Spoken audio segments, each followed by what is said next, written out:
Hello everyone, আসসালামু আলাইকুম। আমি সঞ্জিদা, আমার নতুন একটা ব্লগে আপনাদের সবাইকে স্বাগত জানাচ্ছি। কেমন আছেন আপনারা সবাই? আশা করছি ভালো আছেন। আল্লাহর অশেষ রহমতে আপনাদের সবার দোয়া আলহামদুলিল্লাহ আমিও ভালো আছি। তো মানে সন্ধ্যার একটু আগ করে আসলে ছাদে উঠেছিলাম। ছেলেরা বলছিল যে ছাদে আসবে, ওরা আমাকে ফেলে চলে গেছে। আমি এতক্ষণ আসলে বসেছিলাম ছাদে, ভালো লাগতেছিল না। ওরাও ছিল, গরু দেখতেছিল, এই যে আমাদের এদিকে গরু এনেছে, তো ওইটাই দেখতেছিল। ওরা চলে গেছে, আমি টুকটাক কাপড় আছে ছাদে, তো ওইগুলো নিয়ে তারপরে চলে যাব। আর গাছগুলো দেখেন মাশাআল্লাহ কি সুন্দর বড় হয়ে গেছে। এগুলো নাকি সরিষা গাছ আর পুঁই শাক গাছ। তো আসলে সরিষা গাছটি আমরা তো ফার্স্টে বুঝি না, কিন্তু আমাদের একটা দাদু এসে, সরি নানু, মানে গ্রামে থাকেন উনি, তো উনি বললেন যে এটা নাকি মানে সরিষা গাছ। তো বললো যে এগুলো খাওয়া যায়। উনি বলাতে আসলে আমরা চিনেছি, না হলে চেনার কোনো উপায় ছিল না, কারণ আমরা তো আর অত গাছ চিনি না। পুঁই শাক গাছটা অবশ্য আমি চিনতে পেরেছিলাম, কিন্তু সরিষা গাছটা চিনতে পারি নাই। তো তারপর সব কিছু নিয়ে ছাদ থেকে চলে আসলাম, এসে চনা মাখতেছি। অবশ্য আমার শ্বশুর রোজা রাখছেন, কিন্তু আমরা তো পারি নাই রাখতে, তো সেজন্য খেয়েছে সবাই মিলে চনা মাখা। তারপর ভাত বসিয়ে দিলাম অল্প করে। পোলাও রান্না করা হবে, যেহেতু দেশি মুরগি আছে, মানে আমার আম্মু যে মুরগিটা দিয়ে গিয়েছিল গত পরশু, তো সেটাই আসলে জবাই করা হয়েছে, এটাই রান্না করা হবে। মানে যেহেতু আমার সন্তান আর আমার হাজব্যান্ডের জন্য দিয়েছে, ওরা আছে, এখনই খাবার ফেলতেছে। আর বাসায় রাখার জায়গা আছে ঠিকই, কিন্তু তেমন মানে পরিবেশ নাই আর কি, রাখার মতো জায়গা অনেক, কিন্তু ওদেরকে রাখবো যে ওই পরিবেশটা নাই, বা ওই রকম খাটনিও করার মতো এখন মানে কী আর বলবো, মানে মুরগি আমি রাখবো, মুরগির পটে ক্লিন করবো, এগুলো আমার পক্ষে সম্ভব না আসলে। তো সেজন্যই মুরগিটা জবাই করে দেওয়া হয়েছে, তো ওইটাই আজকে রান্না হবে। তো আমি ভাত বসিয়ে দিচ্ছি। আসলে আমাদের বাসায় এক একজনের টেস্ট এক এক রকম, কেউ পোলাও পছন্দ করে, কেউ সাদা ভাত পছন্দ করে। আমার শ্বশুর আবার তেমন পোলাও খেতে চান না, উনি সাদা ভাতই পছন্দ করেন। আসলে মুরগিটা আম্মুই রান্না করবে। এখন আর আগের মতো ভিডিও করতে ইচ্ছে করে না, আর নতুন নতুন ভিডিও করলে একটা লাইক কমেন্ট পেলে ভালো লাগে, কিন্তু মোটামুটি যাই ভিউজ হয় সে অনুযায়ী একটা মানে আছে না, যে যে যতবারই ভিডিও করুক না কেন, যতটুকুই ভিডিও দেখুক না কেন, ভিডিও শুরুতে একটা লাইক দেয়, বাট এটা তো হয় না। মানে আমার ভিডিওতে মনে যাচ্ছে না যে আর ভিডিও করি। আর অনেকেই যে ভিডিও দেখে হুট করেই কমেন্ট করে দিয়ে চলে যাবে, মানে কী একটা অবস্থা।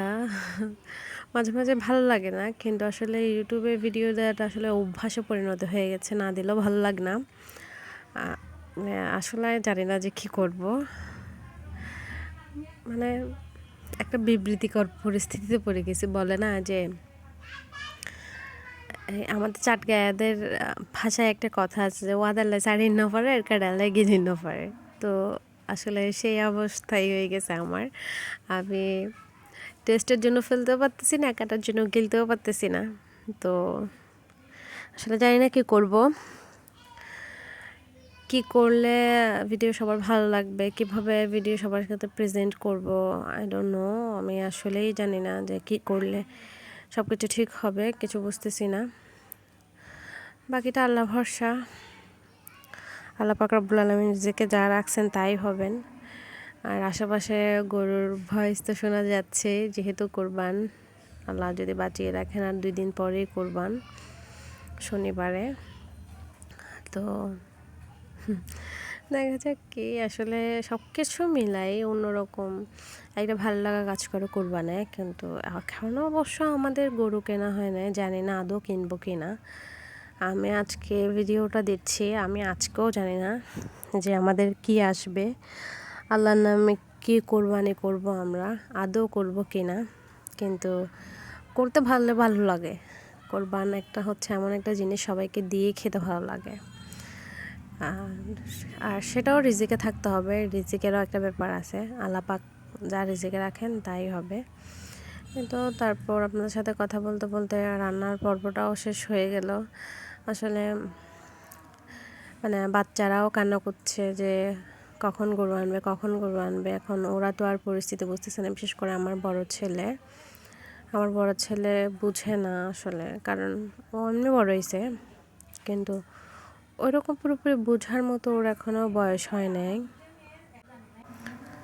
আর বাচ্চাদেরকে আসলে বোঝানো যায় না, ওরা তো আর সব পরিস্থিতি বুঝে না।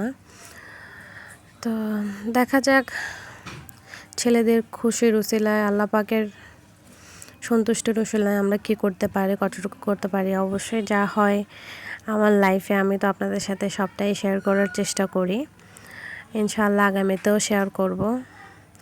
আর আমার ভিডিওটা ভালো লাগলে অবশ্যই একটু লাইক কমেন্ট শেয়ার করে দেবেন। আর আমার চ্যানেলে নতুন হয়ে থাকলে অবশ্যই আমার চ্যানেলটাকে সাবস্ক্রাইব করে যাবেন প্লিজ। আপনাদের একটা লাইক, একটা কমেন্ট আমাদেরকে নতুন নতুন ভিডিও বানাতে অনুপ্রাণিত করে। আশা করি আমি আপনাদেরকে বোঝাতে পারছি, একটা লাইক করে দিবেন। তো তারপর যা ছিল সন্ধ্যায় নাস্তা খাওয়ার পর আমি টুকটুক করে সবই ধুয়ে নিচ্ছি, কারণ নোংরা থাকলে সিঙ্কটা ভালো লাগে না। আর পাশাপাশি আমি তরকারিও গরম করতে বসাইছি। আসলে ওইটা আর ভিডিওতে তুলে নাই, মানে ভিডিও করা হয় নাই, কারণ ওই যে বললাম মাঝে মাঝে মনে হয় যে না একদমই ভিডিও করব না, ভিডিও তৈরির প্রতি একটা অনীহা চলে এসেছে। তো আমি তো আমার ডেইলি লাইফটাই আপনাদের সাথে শেয়ার করি, তো সেটাই যদি করতে ইচ্ছে না করে তাহলে আপনাদের সাথে আমি কি শেয়ার করব। তো ভাবলাম যে না অল্প অল্প করে করি। সব আপুরা তো আর একই রকম না, অনেক ভাইয়ারাও ভিডিও দেখেন, হয়তো ভাইয়ারা খেয়াল করেন না, কিন্তু আমরা যারা ইউটিউবে ভিডিও করি, আমরা যাদের ভিডিও দেখি, আমরা সেই রিলেটেড আসলে সব কিছু বুঝি যে কতটা কষ্ট হয়, কতটা কী। তো সেজন্য হয়তো আমরা ফিলিংসটা বুঝতে পারি। আমরা সবার ভিডিও দেখে ফুল ওয়াচ করি, লাইক করি, কমেন্টস করি।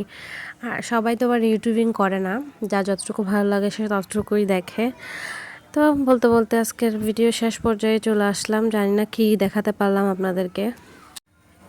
ইনশাআল্লাহ সামনে ভালো ভালো ভিডিও আপনাদের সাথে উপস্থাপন করব, যেহেতু সামনে ঈদ নিয়ে যা যা থাকবে সেটাই আপনাদের সাথে শেয়ার করব ইনশাআল্লাহ।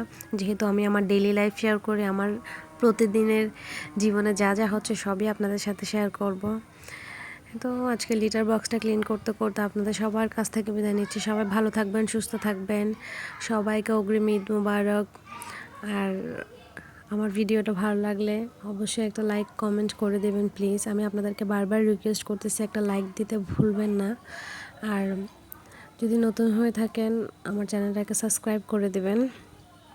তো দেখতে দেখতে একদম শেষ পর্যায়ে চলে আসলাম, সবার কাছ থেকে বিদায় নিচ্ছি। আল্লাহ হাফেজ, আসসালামু আলাইকুম।